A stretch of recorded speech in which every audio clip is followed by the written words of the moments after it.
So, may nag-comment. Sabi niya sa akin, sure ka na ba kay Miss Chung?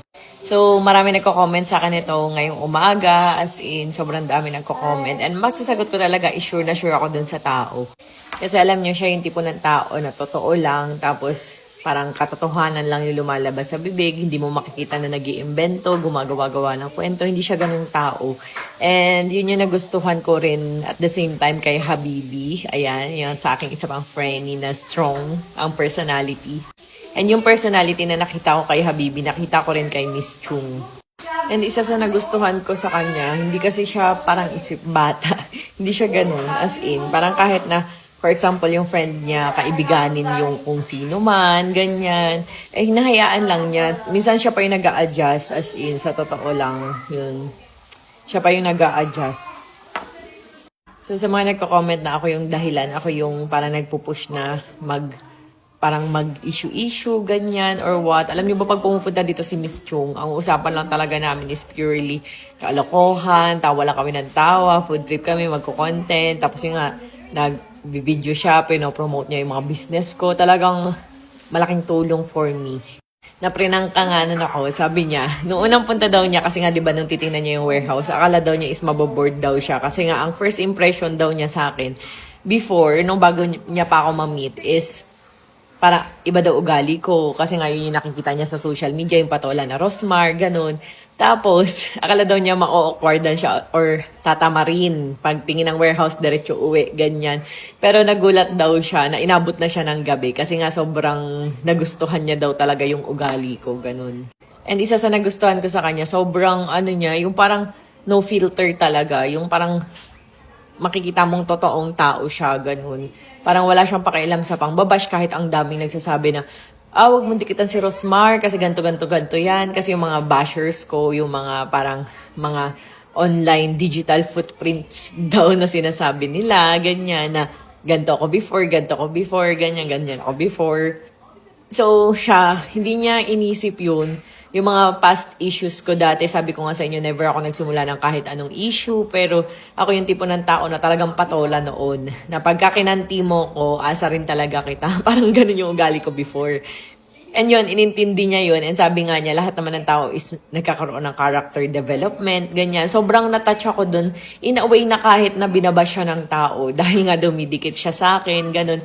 Super nataba yung puso ko na wala siyang pakialam sa sasabihin ng ibang tao. Na okay lang sa kanya na mabash siya, basta maprotektahan niya ako, maipagtanggol niya ako sa mga bashers, ganyan. Sobrang, sobrang, parang alam mo yung, kumbaga kung may gera, ilalaban ka talaga niya bilang kaibigan, ganun. Sobrang kaya nalulungkot ako na nababash siya ngayon, na may ilan na hindi nakakaintindi ng side niya, ng point niya. And ang point lang naman niya is ipagtanggol yung kaibigan niya.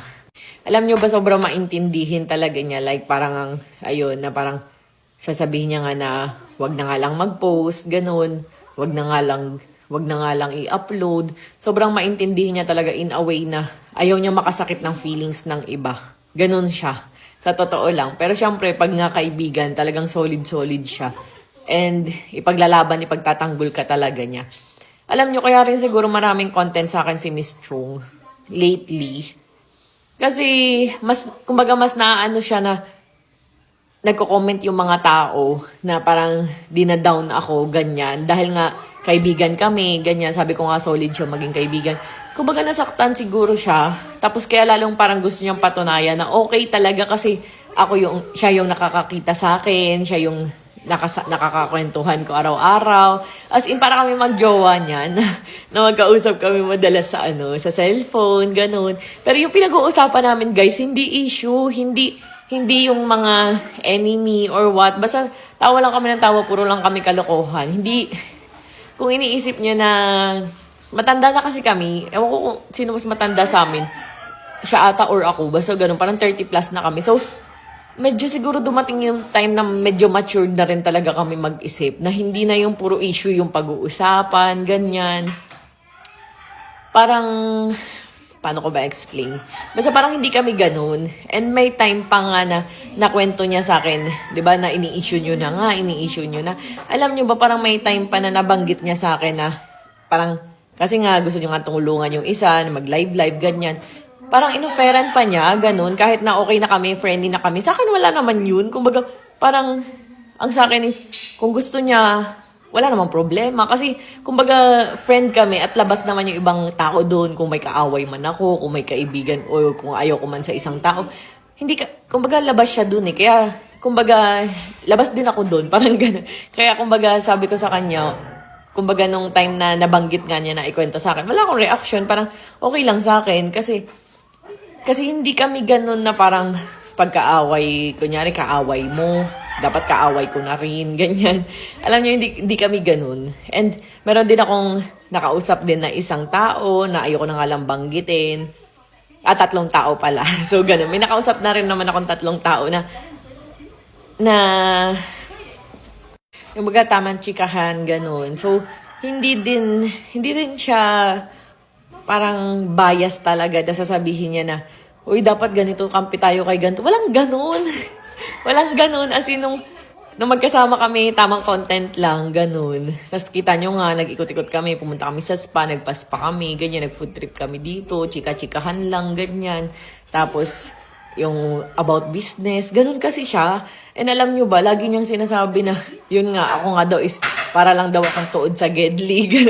Na parang lagi lang akong busy sa work, busy sa business. Ganun lang kasi kami. Kaya hindi ko maintindihan. Siguro, masasabi ko na, kaya kahit tanungin mo ako kung sure na ba ako sa kanya, masasabi kong yes. And ako kasi yung tipo ng tao na hanggat wala naman siyang ginagawang masama sa akin, is friend talaga, ilalaban talaga din kita hanggang dulo. Kumbaga, kung ano yung nakikita ko sa'yo na ugali mo, kahit hindi kita kaharap, ipagtatanggol kita kahit kanino. Ganun yung ugali ko din. And kahit, alam nyo ba, kaya din kami naging friend ni Habibi kasi nainis din ako sa bashers niya before. Tapos talagang pinagtatanggol ko siya. Di ba yung kinakomenta na parang siya lang daw yung may love kay Kuya Sean, siya daw hindi, ganyan.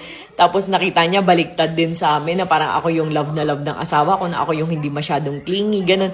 Kumbaga same situation kasi kami din. Tapos nung nakita ko sila ni Kuya Sean, sobrang clingy din ni Kuya Sean. Like parang sasabihin pa niya, dito ka asawa, ayun, dito ka, basta parang super clingy. Ito si Habibi parang may sariling mundo kagaya ko, na parang puro cellphone, parang pares kaming ganun. So, yun. Parang kasi kami yung nakakilala sa isa't isa sa personal. Kaya, siguro, ganun yung, kaso na misinterpret ng ibang tao na, ayun nga, yung pag-build up niya sa akin, pag-lift niya sa akin as kaibigan niya, nagiging attack sa iba. Parang feeling ng iba, pinagtatanggol ako na masyado akong parang inaangat, ganun.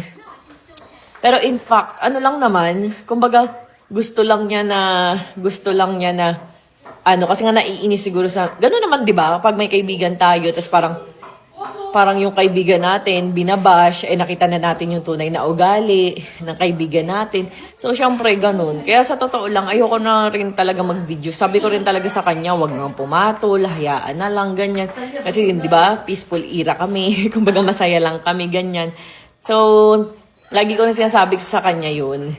Lagi ko sinasabi sa kanya na huwag kang magko-content, huwag kang magaganyan. Ginanon ko rin siya noon. Ginanon ko rin siya kanina, kagabi, ganyan. Kumbaga sinasabi ko rin talaga na deadmahin lang yung mga bashers, huwag magpapa-apekto, ganun. Kaso yun nga, syempre, iba-iba naman yung temper din ng ibang tao. Nakita niyang nahuhusgahan or nababash yung friend niya, talagang mapapasalita din. Kagaya ko, ayoko talaga mag-content ng ganito. Pero kino-comment na masaya daw ako, na parang ganyan-ganyan. So, ako hindi ako masaya, as in, dahil wala naman akong bad intention. Ang gusto ko lang is maging friend to all. Sabi nga, ang friend to all ay friendly. Ayan. So, hindi naman ibig sabihin pag naging kaibigan ko, dapat kaawayin na nila yung mga kaaway ko. So, hindi kasi ako ganun. So, wala akong pakialam kahit makita ko pa silang magkakasama or what. Hindi ako ganun. Sa totoo lang. Ayun.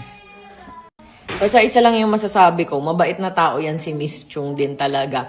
And nalulungkot nga ako, tinatanong ko nga siya kung okay lang ba siya. Ayun, okay lang din talaga. Para kasing ako rin yan, parang super strong din ang personality, like kahit anong pambabash. Basta alam namin yung totoo. Alam namin yung mahal kami ng pamilya namin, ng mga partner namin, ganyan, mga tao sa paligid namin, mga friends, ganyan. Walang pakialam. So, hindi rin ako parang deadma lang, ganun. So, bahala kayo, basta, ayun, deadma lang. Bahala na